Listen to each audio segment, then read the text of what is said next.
தி India AI summit 2026 மிகப்பெரிய அளவில் எதிர்பார்க்கப்பட்ட ஆர்டிஃபிஷியல் இன்டெலிஜென்ஸ் சப்மிட் மிகப்பெரிய சொதப்பல்ல முடிஞ்சிருக்கிறது. பெரிய அளவுக்கு விளம்பரப்படுத்தப்பட்ட ஒரு உச்சி மாநாடு டெல்லியில் பாரத் மண்டபத்தில் 2 நாட்களாக நடந்து கொண்டிருக்கிறது. 16 முதல் 20ஆம் தேதி வரைக்கும் நடக்க வேண்டிய மாநாடு 2வது நாளிலேயே சமூக வலைதளங்களில் கேலிக்குள்ளாக இருக்கிறது. பெரிய அளவுக்கு ஸ்கேம் பண்ணியிருக்கிறாங்க இந்த மோடி அரசாங்கம். அது மட்டும் இல்லாமல் அந்த பாரத் மண்டபத்தில் ஒரு முக்கியமான பெங்களூர் பேஸ்டு ஸ்டார்ட் அப் நிறுவனம் போட்ட அந்த ஸ்டாலில் இருக்கக்கூடிய சில பொருட்கள் திருடு போயிருக்கிறது. மிகப்பெரிய அளவில் பாதுகாப்பு நிறைந்த இந்த அரங்கத்தில் இப்படி இந்தியாவுக்குள்ளே தயாரிக்கப்பட்ட பொருட்கள் திருட்டு போச்சு. 2047 வரைக்கும் இந்தியாவில் அதானி அம்பானி போன்ற நிறுவனங்கள் ஏஐ ரிலேட்டடாக பிஸ்னஸ் பண்ணுறதுனால அவர்களுக்கு டேக்ஸ் கிடையாது அப்படிங்கிற ப்ரொவிஷன் கொண்டு வராங்க. பல லட்சம் கோடியை நாங்கள் இன்வெஸ்ட் பண்ண போகிறோம்னு அறிவிச்சிருக்கிறாங்க. வெளிநாட்டு நிறுவனங்களும் இந்தியாவுக்குள்ளே இன்வெஸ்ட் பண்ண போகிறதாக செய்திகள் வருகிறது. இதில் பாதிக்கப்பட போகிறது யார்? மல்லிகார்ஜுன கார்கே என்ன எச்சரிக்கை விடுத்திருக்கிறார்? ராகுல் காந்தி என்ன எச்சரிக்கை விடுத்திருக்கிறார்கள்? அது மட்டும் இல்லாமல் இந்திய மக்கள் இதன் மூலமாக என்ன மாதிரியான பயன்களை பெற போகிறாங்க? வழக்கம் போல பெட்ரோல் டீசலில் இந்திய மக்களை ஏமாற்றி அதானியும் அம்பானியும் சம்பாதித்தது போல இதுலேயும் நடக்க போகிறதா? இதை பற்றி ஒரு விரிவான செய்தியை தான் இந்த வீடியோவில் நம்ம பார்க்க போகிறோம். கோபாசை நண்பர்களுக்கு வணக்கம். வீடியோக்குள்ளே போகிறதுக்கு முன்னாடி சேனலை மறக்காமல் சப்ஸ்கிரைப் பண்ணிடுங்க. இந்த வீடியோவை லைக் பண்ணிவிட்டு உங்கள் கருத்துக்களை மறக்காமல் கமெண்ட் செக்ஷனில் பதிவிட்டுருங்க. The AI summit India AI summit 2026 டெல்லியில் பாரத் மண்டபத்தில் நடந்து கொண்டிருக்கிறது. விளம்பர வெறியோட பிரதமர் மோடி செயல்பட்டு கொண்டிருக்கிறார் அப்படின்னு மல்லிகார்ஜுன கார்கே அவர்கள் குற்றச்சாட்டு வச்சிருக்கிறாங்க. சாதாரணமாக பெங்களூரு, ஹைதராபாத் போன்ற நகரங்களில் மாநில அரசாங்கங்கள் இந்த மாதிரியான கான்க்ளேவ்ஸ் மாநாடுகள் நடத்துகிறாங்க. ஆர்டிஃபிஷியல் இன்டெலிஜென்ஸ் ரிலேட்டடாக, டெக்னாலஜி ரிலேட்டடாக நடத்துகிறாங்க. எந்த சச்சரவுகளும் இல்லாமல் நிம்மதியாக நடக்கிறது. பல்வேறு ஆக்கப்பூர்வமான முடிவுகள் அதில் எடுக்கப்படுகிறது. ஆனால் பெரிய அளவுக்கு ஏஐ உச்சி மாநாடு இந்தியா நாங்கள் நடத்த போகிறோம் அப்படின்னு இந்தியா முழுக்க, உலகம் முழுக்க இந்த மோடி அரசாங்கம் விளம்பரப்படுத்தினாங்க. பாரத் மண்டபத்தில் உலகளாவிய தலைவர்கள், பிஸ்னஸ் பீப்புள், தொழில் leader, industry leaders, research scientist, இந்தியாவில் இருக்கக்கூடிய பெரும் தொழில் அதிபர்கள்லாம் அதில் கலந்து கொள்கிறாங்க. அந்த நிகழ்வு நடக்கக்கூடிய இடங்களில் எப்படி திருட்டு போச்சு அப்படிங்கிற கேள்வியை மல்லிகார்ஜுன கார்கே அவர்கள் கேட்டிருக்கிறார். தனஞ்சய யாதவ் அப்படிங்கிற ஒரு தொழிலதிபர், தொழில் முனைவோர், ஒரு ஸ்டார்ட் அப்பினுடைய நிறுவனர், பெங்களூர் பேஸ்டு கம்பெனி நியோ சாப்பியன் அப்படிங்கிற கம்பெனி. அந்த கம்பெனி அந்த பாரத் மண்டபத்தில் ஸ்டால் போட்டிருக்கிறாங்க.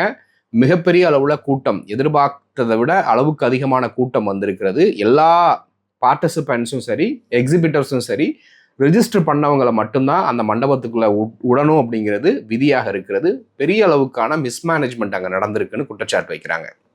இந்த நியோ சாபியன்ஸ் அந்த ஸ்டாலில் பார்த்தீங்கன்னா பேட்டன்டட் ஏஐ வியரபிள்ஸ், இந்த வாட்சு, மோதிரம், இந்த மாதிரி ஏஐ டெக்னாலஜியோடு தயாரிக்கப்பட்ட அந்த வியரபிள்ஸ் பல்வேறு நற்பயன்களுக்காக பயன்படுத்தக்கூடிய விஷயங்கள். அதை ஸ்டால் போட்டிருக்கிறாங்க. பிரைம் மினிஸ்டர் வராரு, 5 மணிக்கு அவர் வராரு அப்படின்னு 2-3 மணி நேரத்துக்கு முன்பதாகவே அங்கே இருக்கக்கூடிய கடைகள் எல்லாத்தையும் காலி பண்ண சொல்லியிருக்கிறாங்க. அந்த காலி பண்ண சொன்ன கேப்பில் இந்த கடையில் இருக்கக்கூடிய பொருட்கள் எல்லாம் மக்கள் சூறையாடினாங்களா இல்லை யார் சூறையாடினாங்கன்றது தெரியலன்னு ஆதங்கத்தோடு அந்த தனஞ்சயன் யாதவ் பேட்டி கொடுத்துருக்கிறாரு. இப்படிப்பட்ட ஒரு மோசமான மிஸ்மேனேஜ்மெண்ட்டை நாங்கள் இது பார்த்ததே கிடையாது. பெரிய அளவுக்கு நம்ம பெருமையாக பேசுகிறோம். ஏஐ உச்சி மாநாடை இந்தியா தலைமையேற்று நடத்துது அப்படிங்கிற ஒரு பெருமைக்குரிய விஷயத்தில் இப்படிப்பட்ட மோசமான சம்பவங்கள் நடப்பது எங்களால் ஏற்றுக்கொள்ள முடியாது அப்படின்னு அவருடைய ஆதங்கத்தை கொட்டியிருக்கிறார். அது மட்டும் இல்லாமல் வரக்கூடிய பார்வையாளர்கள்லேருந்து, எக்ஸிபிட்டர்ஸ், அங்கே ஸ்டால் போட வர்றவங்கலேருந்து அவர்களுக்கு லேப்டாப் அனுமதி கிடையாது. அங்கே உள்ளுக்குள்ளேயுமே இன்டர்நெட் வசதி சரியான முறையில் எல்லாருக்கும் கிடைக்கப்படவில்லை. ஃப்ரீ வைஃபை அங்கே யாருக்குமே இல்லை அப்படின்னு சொல்லப்படுறாங்க. இதை கவர்மெண்ட் சைடில் கேட்குறப்ப பாதுகாப்பு நலன் கருதி இதெல்லாம் நாங்கள் செய்யலை அப்படிங்கிற மாதிரி கருத்து சொல்கிறாங்க. இப்போ எதிர்க்கட்சிகள் பாதுகாப்பு நலன் கருதி ஒரு ஏஐ மாநாடு நடக்கக்கூடிய இடத்துல ஒரு இன்டர்நெட் கொடுக்கலனா இது ஒரு முரண்பாடாக தெரியலையா? டெக்னாலஜி அட்வான்ஸ்மெண்ட் பற்றி பேச போகிறோம், ஏஐ பற்றி பேச போகிறோம். அந்த மாநாட்டில் கலந்து கொள்ளக்கூடியவங்களுக்கு ஒரு ஃப்ரீ வைஃபை கொடுக்கல. கேன்டீனில், உணவகங்களில், மற்ற இடங்களில் பொருட்கள் வாங்கணும் அப்படின்னா நீங்கள் வந்து கேஷ்லெஸ் டிரான்சாக்ஷனுக்கான டிஜிட்டல் பரிவர்த்தனைகளுக்குரிய எந்த ப்ரொவிஷனுமே நீங்கள் ரெடி பண்ணலை, எல்லாமே கேஷ் டிரான்சாக்ஷன் மாதிரி வச்சுருந்தீங்கன்னா இதுக்கு பேர் டிஜிட்டல் இதுவா இல்லை என்னது அப்படின்னு கேள்வி கேட்குறாங்க. ஸோ ஒட்டுமொத்தமாக பாரத் மண்டபத்திற்குள்ளாக எத்தனை லட்சம் பேருக்கு நீங்கள் அனுமதி கொடுத்தீங்க? 16ஆம் தேதி ஆரம்பித்து 20ஆம் தேதி வரைக்கும் நடக்க இருக்கிறது. உலகத்தில் இருக்கக்கூடிய பெரும்பான்மையான டெக் இண்டஸ்ட்ரியினுடைய தலைவர்கள் வந்து உள்ள வராங்க. சுந்தர் பிச்சையிலிருந்து, நிவிடியாவினுடைய ஃபவுண்டர்லேருந்து, சாம் ஆல்ட்மேன், ஓப்பன்ஏஐ, இப்படி எல்லா முக்கியமான டெக் லீடர்ஸ் வராங்க, பொலிட்டிக்கல் லீடர்ஸ் வராங்க. இமானுவல் மேக்ரோன், பிரான்சினுடைய அதிபர், அவர் வந்திருக்கிறாரு. அது மட்டும் இல்லாமல் இந்தியா தரப்புலேருந்து பல்வேறு தொழிலதிபர்கள் போயிருக்கிறாங்க. அதே மாதிரி அரசு தரப்புல இருந்து அஸ்வினி வைஷ்ணவ்ல இருந்து நித்தி ஆயோக்கினுடைய தலைவர் வரைக்கும் உள்ள வந்திருக்கிறாங்க. இப்படிப்பட்ட நபர்கள் எல்லாம் இங்கே வந்திருக்கிறாங்கன்னா எத்தனை நபர்களுக்கு அனுமதி கொடுத்தீங்க? யார் யார்களுக்கெல்லாம் அனுமதி கொடுத்தீங்க? பிரைம் மினிஸ்டர் வரப்போறாரு அப்படின்னா அவர் வருவதற்காக எதற்காக 3 மணி நேரத்துக்கு முன்பதாகவே கூட்டத்தை எல்லாத்தையும் கிளியர் பண்ணுறீங்க? ஸ்டால் எல்லாம் கிளியர் பண்ண சொன்னீங்கன்னா அங்கே ஸ்டால் போடுறதுக்கு எவ்வளோ நேரம் ஆகும்?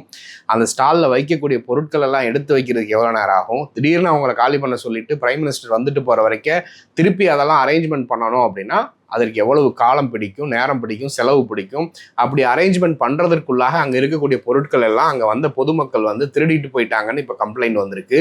இதுக்கெல்லாம் யார் பொறுப்பேற்பா அப்படிங்கிற கேள்வியை தான் இன்றைக்கு காங்கிரஸ் கட்சி கேட்குது. இது ஒரு பக்கம் இருக்குது. இதே சம்பவங்கள் காங்கிரஸ் ஆட்சி காலத்தில் ஒருவேளை நடந்துருச்சு அப்படின்னா பிஜேபி எப்படி ரியாக்ட் பண்ணியிருப்பாங்க? காமன்வெல்த் கேம்ஸ் வந்து டெல்லியில் நடக்கிறப்ப சுரேஷ் கல்மாடி அவர்கள் தான் அதற்கு பொறுப்பாக இருந்தார். ஒரு பாலம் கட்டுறாங்க, அந்த பாலம் வந்து இடிஞ்சு விழுகுது, அதில் ஊழல் நடந்துருச்சு அப்படின்னு சொல்லிட்டு பிஜேபி எந்த அளவுக்கு கூச்சல் போட்டாங்க அப்படிங்கிறது அன்றைக்கு இருக்க காலகட்டத்தில் எல்லாருக்குமே தெரியும். சமூக வலைதளம் அன்றைக்கு இருந்த காலகட்டத்தில் பெரிய அளவுக்கு வளர்ச்சி பெறாததுனால அந்த நியூஸ் வந்து பெருசாக போகலை, மீடியாக்கள் மட்டும்தான் அதை பெருசாக்கினாங்க. அதையுமே காங்கிரஸ் அரசு திறம்பட செயல்பட்டு இமீடியட்டாக அதை அட்ரஸ் பண்ணி ஷீலா தீக்ஷித் அவர்கள் தான் டெல்லியினுடைய முதல்வராக இருந்தார். உடனுக்குடனே சம்பவங்கள் எல்லாத்தையும் சரி பண்ணி அந்த கேம்ஸை வந்து வெற்றிகரமாக நடத்தி முடித்தாங்க. இந்த பாரத் மண்டபம் 5000 கோடி ரூபாய்க்கு மேலே செலவு பண்ணப்பட்டு பெரிய அரங்கமாக கட்டினது. அதில் அந்த கட்டடத்திலேயே வந்து பல்வேறு ஊழல்கள் நடந்துச்சு. ஒரு மழைக்கே தாங்கலை. G20 மாநாடு அப்போ பெரிய அளவுக்கு மழை வந்து அந்த அரங்கம் முழுக்க தண்ணி வந்துச்சு அப்படிங்கிற கம்ப்ளைண்ட்லாம் வந்துச்சு. பாரத் மண்டபமே சரியான முறையில் கட்டப்படவில்லை, அதில் பல்வேறு குளறுபடிகள் இருக்குது அப்படிங்கிற குற்றச்சாட்டுகளும் வந்துச்சு. இப்போ இந்த ஏஐ உச்சி மாநாடு இந்தியா நடத்துது அப்படின்னா உலகளாவிய தலைவர்கள் அந்த மாநாட்டுக்கு வராங்க அப்படின்னா எப்படிப்பட்ட முன்னேற்பாடுகளை இந்தியா செய்திருக்கணும் அப்படிங்கிறது தான் இன்றைக்கு பொதுமக்களுடைய சாதாரண கேள்விகளாக இருக்குது. இப்போ அந்த மாநாட்டுக்கு மாணவர்கள் போகிறாங்க, சாதாரண பொதுமக்கள் போகிறாங்க, ஆராய்ச்சியாளர்கள் போகிறாங்க, மற்ற இண்டஸ்ட்ரி லீடர்ஸ், சின்ன சின்ன கம்பெனிகள் அவங்க எல்லாம் அங்கே போகிறாங்க. இவர்களுக்கெல்லாம் முதல்ல பாதுகாப்பு இருக்கா? இவர்களுக்கெல்லாம் அங்கே போகிற இடத்துல சரியான ஏற்பாடுகள் செய்யப்பட்டிருக்கிறதா? கும்பமேளாவை எப்படி இவங்க சொதப்புனாங்களோ அதே மாதிரி உலக தலைவர்கள் கலந்து கொண்டிருக்கக்கூடிய இப்படிப்பட்ட ஒரு மாநாடை இவங்க சொதப்பி இருக்கிறாங்க அப்படின்னு இன்றைக்கி சமூக வலைதளங்கள் முழுக்க பல்வேறு கண்டனங்கள் வந்து மோடி அரசுக்கு எதிராக போய்கிட்டு இருக்குது. இது எல்லாம் ஒரு புறம் இருக்க, இன்னொரு புறம் இந்த ஏஐ வச்சு மோடி அரசாங்கம் என்ன பாலிசி வச்சிருக்கிறாங்க, இந்தியாவை இந்த ஏஐ கிட்ட இருந்து பாதுகாப்பதற்கும் ஏஐ விஷயத்துல லீட் பண்ணுவதற்கும் என்ன மாதிரியான செயல் திட்டங்கள் வச்சிருக்கிறாங்க அப்படிங்கிறது தான் மிக முக்கியமான கேள்வி. ராகுல் காந்தி அவர்கள் ஒரு முக்கியமான கொஸ்டினை ரைஸ் பண்ணாரு. ஏஐ அப்படிங்கிறது ரன் ஆகணும் அப்படின்னா அது டேட்டா இல்லாமல் ரன் ஆக முடியாது. கூகுள் சர்ச் இன்ஜினில் இதுவரைக்கும் இருக்கக்கூடிய டேட்டாவை வச்சுட்டு தான் எந்த ஏஐயாக இருந்தாலும் அது ஃபங்க்ஷன் பண்ண முடியும். ஏஐக்கு அதுவாக எதையும் கிரியேட் பண்ண தெரியாது, இருக்கிற டேட்டாவை வச்சு தான் அது கிரியேட் பண்ணணும். ஏஐக்கு வந்து ஒரு பெட்ரோல் அப்படிங்கிற ஒரு ஃபியூவல் தேவை அப்படின்னா அந்த பெட்ரோல்ன்றது டேட்டா தான்.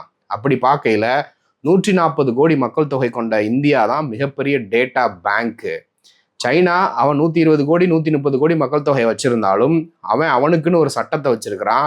வாட்ஸ்அப்போ ஃபேஸ்புக்கோ அமேசானோ அந்த நாட்டினுடைய சட்ட விதிகளை மீறி அந்த மக்கள்கிட்ட நேரடியாக பெனிட்ரேட் பண்ண முடியாது. ஆனால் இன்னைக்கு இந்தியாவை எடுத்துக்கோங்க, கூகுள், அமேசான், மெட்டா, இந்த 3 கம்பெனி ஒட்டுமொத்த இந்தியர்களுடைய தரவுகளையும் கையில் வச்சிருக்கிறாங்க.